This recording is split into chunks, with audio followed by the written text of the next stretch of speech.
तुम्ही फक्त एकदा हा चहा प्या. यामध्ये तुम्हाला वेगळं असं डाएट एक्सरसाइज करायची गरज नाही.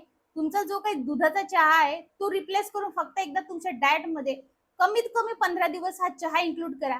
एवढा जबरदस्त वजन वेट कमी होणार आहे. पण त्यासोबत तुम्हाला थायरॉइड, पीसीओडी, पीसीओएस असेल आणि कॅन्सर सारखे भयानक आजार सुद्धा याने दूर पळवते किंवा आपल्या जवळ सुद्धा येऊ देत नाही. यामध्ये एवढे जबरदस्त पदार्थ आपण टाकले की यामुळे तुमच्या शरीरातील साखर सुद्धा नियंत्रित राहते, मेटाबॉलिझम बूस्ट होतं, डायजेशन प्रॉपर होतं, चरबी वितळण्यास मदत होते आणि त्याचा रिझल्ट म्हणजे आपलं जबरदस्त असं वेट लॉस होतं. तर मी इकडे पातीला घेतलेला आहे चहाचं. हा चहा बनवणं खरंच खूप सोपं आहे. हा चहा जेव्हा तुम्ही चालू करणार ना, लिटरली सांगते, दुधाचा चहा साखर टाकून तुम्ही विसरून जाणार आहात. एवढा जबरदस्त आहे आणि जबरदस्त वजन कमी करतो. आता यामध्ये आपण टाकतोय 1 कप पाणी. आता बघा या कपचं प्रमाण किती आहे, कारण थोडासा मोठा साईजचा कप घेतलाय, कारण आता हे थोडंसं होण्यापर्यंत इतकं तर होईलच, त्यामुळे थोडंसं मोठ्या साईजचा घेतलाय. एका व्यक्तीसाठी बनवतोय म्हणून 1 कप पाणी आपण इकडे घेतलंय. गॅस चालू केला नाही, कारण या चहामध्ये आपण जे पदार्थ टाकणार आहोत ते पदार्थ टाकायचे मंद आच करायचे आहे आणि तुम्हाला जे काम करायचंय ते काम तुम्ही करण्यासाठी जाऊ शकता. त्यामुळे आधी सगळे पदार्थ टाकूयात आणि मग आपण जे आहेत हे मंद आचेवरती सोडून देऊयात. सगळा अर्क त्यामध्ये आला की छान असा सिप करून आपण चहा एन्जॉय करूयात. चला, आता आपण पाणी तर टाकलंय, पण चहा म्हटलं तर चहापत्ती शिवाय तर पॉसिबलच नाहीये, त्यामुळे चहापत्ती आपण घेतोय. आता हा ब्लॅक टी असणार आहे, यामध्ये दूध नसणार नाहीये, त्यामुळे फक्त चिमूटभर चहापत्ती टाकायची, कारण चहापत्ती जर जास्त झाली तर हा कडवटपणा घेऊ शकतो. त्यामुळे चिमूटभर चहापत्ती तुम्हाला इकडे टाकायची आहे. चहापत्ती ही याच्यामध्ये भरपूर अँटीऑक्सिडंट असतं आणि फॅट बर्न करण्याला एकदम जबरदस्त आहे. या चहापत्तीपेक्षा तुम्ही जर ग्रीन टी घेतलं त्याच्यामध्ये कॅचेटिन असतं, त्याच्यामध्ये भरपूर म्हणजे भरपूर अँटीऑक्सिडंट असतात, ते एकदम जबरदस्त आहे. सुरुवात तुम्ही यापासून केली अति उत्तम. काहीही तुम्हाला वेगळं करायची गरज नाही. असाही चहा पिला ना तुम्ही रोज, लिटरली सांगते, डायट एक्सरसाइज करायची गरजच पडणार नाही आहे. चला, आता आपण चहापत्ती टाकलेली आहे. हवं तर तुम्ही या स्टेजला गॅस सुरू सुद्धा ठेवू शकता. आता आपण चहापत्ती टाकल्यानंतर यामध्ये आपण टाकणार आहोत काळी मिरी. आता काळी मिरी जी आहे, ज्यांना कोणाला उष्णतेचा त्रास आहे त्यांनी काळी मिरी नाही वापरली तरी चालणार आहे. काळी मिरीची पावडर असेल ती चालेल. इकडे 2 काळी मिरी घेतली आहे, तुम्ही ठेचून टाकू शकता ही काळी मिरी. बघा, काळी मिरी आपण ठेचून घेतली. आता ती काळी मिरी यामध्ये आपण टाकणार आहोत. काळी मिरीमध्ये काय असतं, पिपराईन नावाचा घटक असतो, जो आपल्या शरीरात शोषण वाढवतं, म्हणजे जे पोषण तत्व असतं त्याचं शोषण वाढवतं आणि चरबी लवकर वितळण्यास मदत करतं. जर तुम्हाला उष्णतेचा किंवा मुळव्याचा त्रास असेल तर एकच मिरी घेतली तरी चालेल, किंवा चिमूटभर मिरीची पावडर टाकली तरी चालेल, किंवा सरळ तुम्ही हे स्टार्टिंगला स्किप केलं तरीही चालणार आहे.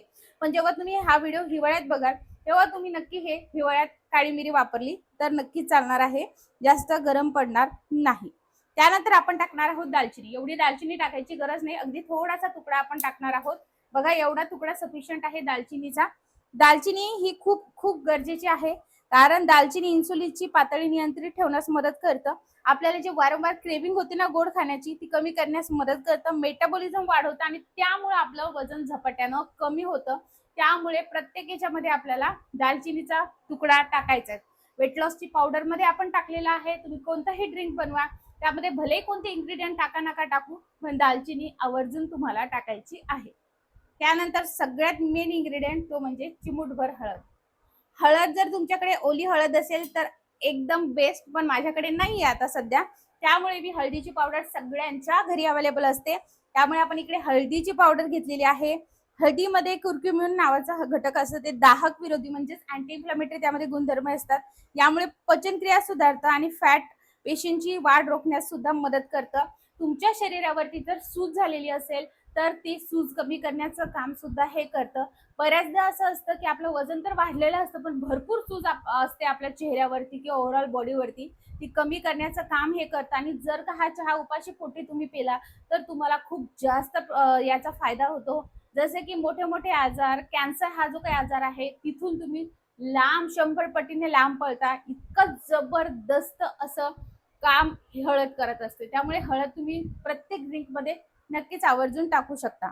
आता यामध्ये आपल्याला लिंबू सुद्धा टाकायचं आहे, पण ते लिंबू टाकण्याची योग्य वेळ ही नाहीये. आता आपण गॅस सुरू करूयात आणि हे उकळायला ठेवूयात. तर आता मी पहिले काय करणार आहे, थोडीशी मीडियम आचवरती ठेवणार आहे, किंवा तुमच्याकडे टाइम असेल मीडियम आचवरती तुम्ही हे उकळवलं तरीही चालणार आहे, काहीही प्रॉब्लेम नाही आहे.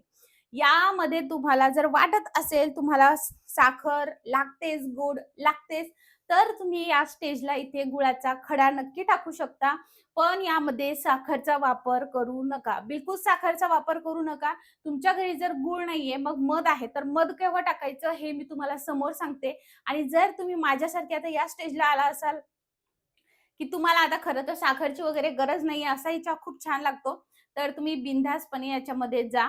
खूप जबरदस्त चहा बनतो बघा हा. आता मीडियम आच केली आहे मी, मंद आच करून तुम्ही तुमचं घरातलं काम करू शकता. उकळी आल्यानंतर 2 ते 3 मिनिटं हे होऊ द्यायचं, म्हणजे यामध्ये जे आपण पदार्थ टाकले त्या सगळ्यांचा अर्क यामध्ये उतरतो. तुम्ही हा व्हिडिओ कोणत्या गावातून किंवा शहरातून बघत आहात मला कमेंट करून नक्की सांगा, म्हणजे मला सुद्धा तुमचे आभार मानता येतील आणि मला सुद्धा कळेल की आपला हा व्हिडिओ कुठपर्यंत पोहोचला आहे ते. तर चला आता आपण याला उकळी येऊ देऊयात आणि देन नंतर आपण हे बघणार आहोत. बरं हे सुद्धा कमेंटमध्ये सांगा तुमचं आताचं वेट किती आहे आणि किती किलो कमी करायचं आहे न डाएट एक्सरसाइज करता. फक्त वेट लॉस पावडर ॲड करा आणि चहा सोडायला खूप तलब असेल माझ्यासारखी, तर हा चहा तुमच्या डाएटमध्ये इन्क्लूड करा. बाकी काहीही करायची गरज नाहीये. तुम्ही उपाशी पोटी हा चहा पिऊ शकता. खूप जबरदस्त रिझल्ट येतो. तुम्हाला थायरॉइड, पीसीओडी, शुगर सगळं काही असेल त्यासाठी तर हा एकदम रामबाण उपाय आहे. आणि यामध्ये टाकलेली आपण हळद आपल्या शरीराला खूप जबरदस्त असा रिझल्ट देते. त्यामुळे आवर्जून हे टाका. तर आता इकडे आपण हे याला उकळी यायला लागली आहे. आता आपण हे मीडियम आचेवरतीच होऊ देणार आहोत. आता बघा याला छान अशी उकळी आली. या स्टेजवरती तुम्ही तो जो काही गूळ तुम्हाला टाकायचा तो इथे किसून टाकू शकता किंवा तसाही टाकला तरीही चालेल. आता उकळी आल्यानंतर जास्तीत जास्त मीडियम आच आहे त्यामुळे मी 1 मिनिट ठेवणार आहे. मंद आच असेल तर 2 ते 3 मिनिटं तुम्हाला हे ठेवायचं आहे आणि आपला हा चहा रेडी झालेला आहे. ज्या पद्धतीने दुधाचा चहा सिप करून आपण पितो अगदी तसा प्यायचा. इतका छान लागतो ना, प्रत्येक गोष्ट जर त्याचा आनंद घेत जर आपण एन्जॉय केली किंवा आपण छान अशी खाल्ली तर खरंच खूप चवदार लागते. चला आता आपण गॅस बंद करूयात कारण या पदार्थ जे आपण यामध्ये टाकले ते सगळ्यांचा अर्क आता या पाण्यामध्ये आलाय. आता आपण हे गाळून घेऊयात आणि मध केव्हा टाकायचं आणि लिंबू केव्हा टाकायचं हे तुम्हाला मी आता सांगते. तर आता गॅस मी बंद करते आहे. तर आता बघा मी यामध्ये गाळून घेतेय. हा चहा जसा दुधाचा चहा आपण गरम गरम पितो अगदी आपल्याला तसा सिप करून हा चहा प्यायचा आहे. तुम्हाला जर वाटत असेल जास्त झाला तर तुम्ही हे कमी सुद्धा करू शकता. आता बघा हा गाळून घेतल्यानंतर आता आपल्याला या टाकायचे 1 ते 2 लिंबाचे थेंब.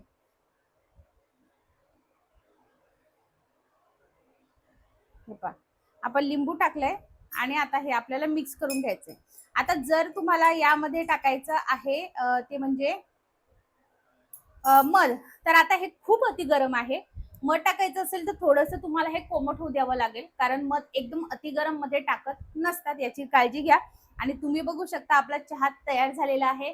एकदम जबरदस्त चहा आहे मंडळी, एकदा घेऊन बघा, तुम्ही या चहाच्या प्रेमातच पडणार आहात. तर आपला आता हा गरम गरम चहा तयार झालाय. चला आता हा कसा प्यायचा ते सुद्धा तुम्हाला सांगते. आता हा चहा प्यायचा कधी असा प्रश्न तुम्हाला पडला असेल. हा चहा पिण्याची योग्य वेळ तुमच्या चहा पिण्याचीच योग्य वेळ आहे. आता तुम्हाला वाटलं असेल हे असं कसं. हो, उठल्याबरोबर आपल्याला काय असतं, भूक लागलेली असते. मग आपण काय करतो, चहा पितो आणि मग ती भूक भागली जाते. सेम तसंच करायचं आहे. उठल्यावर चहाच्या टायमाला प्यायचं, वेगळं करायची गरजच नाहीये. उठल्याबरोबर हा चहा बनवायला ठेवा. ब्रश वगैरे होईपर्यंत, फ्रेश होईपर्यंत तुमचा चहा तयार होऊन जातो. ही सवय तुम्ही घरच्या प्रत्येक मेंबरला लावू शकता जेणेकरून तुमच्या घरामध्ये दूधच येणार नाही आणि साखरचा चहा बनणार नाही. एकदा चहा पिऊन बघा. याला हा जो काही कलर आलाय हा हळदीमुळे आलेला आहे आणि यामध्ये आपण लिंबू पिळले तर ते रिॲक्शन झाले आणि त्यामुळे याचा कलर थोडासा ऑरेंज टाईप झालेला आहे, केशरी कलर आलेला आहे. चला आता आपण बघूया त्याची टेस्ट कशी आहे. खूप छान लागतो, वेगळं काहीच वाटत नाही. आपण काळा चहा कसा पितो बस अगदी तसा लागतो. मस्त असा सिप करून प्यायचा, खूप छान लागतो. चला तर मग मंडळी, तुमच्या डाएट मध्ये किंवा तुमच्या रोजच्या जीवनशैलीमध्ये हा 1 कप चहा नक्की इन्क्लूड करा आणि तुमच्या जीवनशैलीमध्ये 30 दिवसानंतर झालेले बदल मला कमेंटमध्ये नक्की कळवा. जीवनशैलीत तर बदल होणारच आहे, स्ट्रेस लेवल कमी होणार आहे, पण तुमच्या वजनमध्ये तुम्हाला भरपूर सारे चेंजेस दिसतील. मग मला आजपासून आपण एक चॅलेंज घेतोय. आज हा व्हिडिओ तुमच्या समोर येतोय करेक्ट आजपासून. आज आहे डेट 9, तर 9 तारखेपासून ते पुढच्या 9 पर्यंत रेग्युलर हा चहा घ्या, बाकी काही करू नका. आणि मला कमेंट मध्ये नक्की सांगा की ह्या 1 महिन्यामध्ये तुम्हाला काय रिझल्ट मिळाला. चला भेटूयात पुढच्या व्हिडिओमध्ये. आपण तर रोज मिळणार आहे, पण 9 जुलैला तुमचा रिझल्ट सांगायला माझ्यासोबत बिलकुल विसरू नका. चला बाय.